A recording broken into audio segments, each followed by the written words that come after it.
Olá, estimados irmãos, vamos em nome do nosso amado Salvador Jesus e com o auxílio do Santo e Bom Espírito, estamos estudando essa semana sobre Jesus e Lázaro, e nessa segunda-feira, após falarmos sobre o carinho, o amor que Jesus tinha por essa família, vamos falar agora foi falar da família de Betânia, então vamos falar agora desse personagem principal que era Lázaro, que era irmão daquelas duas irmãs. Então, o segundo tópico fala sobre Lázaro adoece. Então, a pergunta traz: que atitude as irmãs de Lázaro tomaram quando seu irmão adquiriu uma doença grave? Lógico, a primeira coisa que veio à cabeça foi fazer alguns tratamentos, normal, daquela época eles tinham conhecimento, mas falaram o quê? Vai ter com Jesus, vamos ter que falar com ele, vai lá, olha, fala com Jesus que o amigo dele, aquela pessoa que ele ama, está doente, está enfermo. E Jesus, então, recebeu aquela notícia e teve uma atitude talvez não tão esperada de resposta. Ele disse o quê? Essa enfermidade não é para a morte, mas para a glória de Deus, para que o Filho de Deus seja glorificado por ela. Isso levantou algumas questões, foi colocado aqui no Diário das Nações, na página 525 e 526, que era o porquê de Jesus não sair logo atender aquele enfermo que ele tanto amava, que era uma família que todos sabiam que ele amava. E depois os próprios discípulos colocaram aquilo em questão, começaram a pensar, poxa vida, o que se passa aqui? Há qualquer coisa que não está certo.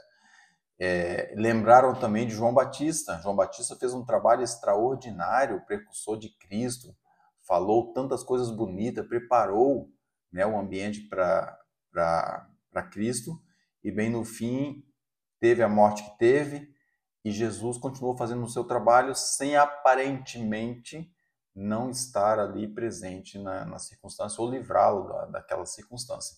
Então tinha ali algumas questões no ar, inclusive era questionado pelos fariseus, os próprios discípulos já estavam assim, poxa vida, aqui qualquer coisa errada na missão dele. Nós acho que estamos percebendo mal ou entendendo mal essa missão de Jesus. E enquanto isso, as minhas irmãs ansiosas aguardavam pela a vinda de Cristo. E quando chegou aquele mensageiro, o mensageiro disse: olha, atenção, irmãs, fiquem tranquilas que Jesus disse que essa doença não é para a morte. Então, usou as mesmas palavras de Jesus para aquelas irmãs, para que elas então tivessem esperança no que diz respeito ao seu irmão e a vinda de Jesus na casa delas.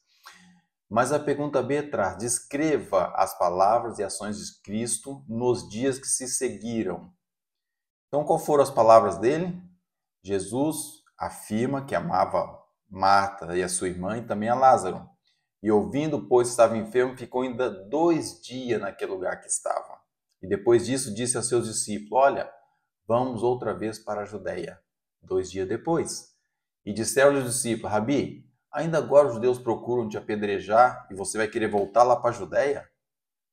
Mas Jesus tinha um propósito, ele sabia o porquê que estava indo lá, né? Mas essa questão dos 2 dias, então, deixou ali essas questões muito no ar, algumas dúvidas continuaram ainda a ser mais questionadas, né, sobre a questão de Jesus. E aqui, inclusive, eu fiz um comentário adiantado, mas aqui é que fala a questão de João ter definhado na masmorra e sofresse uma morte violenta. Mas tudo isso Deus tinha um propósito. O Salvador havia advertido aos discípulos que havia provações, que havia perda, perseguições e que não ia ser assim tão bonitinho e tranquilo as coisas aqui. As coisas iam ser boas no céu, a promessa está para a vinda dele, a segunda vinda, quando ele vier, isso aí vai ser paz, serenidade, amor, sem tristeza, sem lágrima. E além disso, além de toda essa perturbação, ou seja, de toda essa questão que estava ali acontecendo, os discípulos questionaram por que Jesus estava indo para a Judéia e precisava esperar 2 dias. Se fosse para ir, teria ido enquanto Lázaro estava vivo. Eles não estavam entendendo bem o que estava aqui acontecendo. Eles não conseguiam ver nada além do perigo do caminho que estava prestes a seguir. Ou seja, Jesus ia correr um risco voltando para aquele lugar. Essa história é muito bonita, vai desenvolver a partir de amanhã e no restante da semana. É uma história linda, maravilhosa e traz para nós a confiança que devemos ter no divino.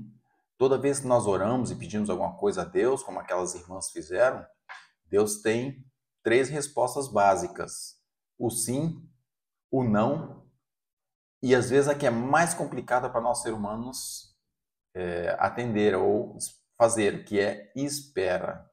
E nesse caso aqui, ele mandou um recado bonito quando chegou lá aqueles mensageiros, mas teve o espera, né? Então nós vamos ver o que aconteceu durante esse espera. Mas Jesus, e quando nós conversamos com Deus, ele tem essa questão. Às vezes é respondido, nós ficamos todos contentes, olha que legal, que bênção, recebi uma bênção maravilhosa. Às vezes é o não, nós temos tendência a não agradecer o não. Mas o não de Deus é um dom tão carinhoso, tão amoroso, nós devíamos ir lá e falar, olha, eu pedi uma bênção a Deus e claramente ele me disse não, e eu agradeço a Deus por isso. Nós devemos também ter esse capricho, porque Deus sabe o que é melhor para nós, e o não também é um não de amor. E o pior de todos para o ser humano é o espera, meu filho, espera. Não vou dizer nem que sim, nem que não, você tem que esperar. E esse esperar é que a gente tem que ter fé.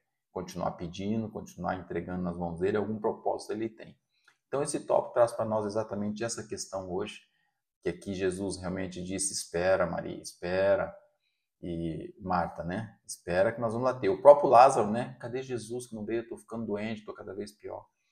Então temos que ter fé e saber que havia um propósito, vamos estudar depois sobre essa transformação que houve desse desespero, dessa espera para uma coisa muito boa, muito bonita. Então que Deus nos ajude para que possamos confiar.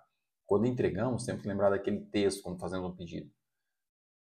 Entrega teu caminho ao Senhor e confia nele, e o tudo ele fará. E depois tem que lembrar que tudo concorre para o bem daqueles que amam a Deus. Se nós tivermos assim as promessas bem patentes ao nosso entendimento, nós, quando pedimos uma coisa, a ansiedade sai para o lado. Você fala assim, já pedi, já entreguei, vou continuar pedindo. E aí causa assim uma certa tranquilidade, lembrando que Deus ouviu e que Ele há de fazer o melhor. Então, que Deus nos abençoe para que possamos ter essa serenidade, confiar nas promessas divinas e confiar nas respostas que Ele tem para nós, mesmo que a resposta seja espera. Que Deus nos abençoe e dê sua graça para isso. Amém.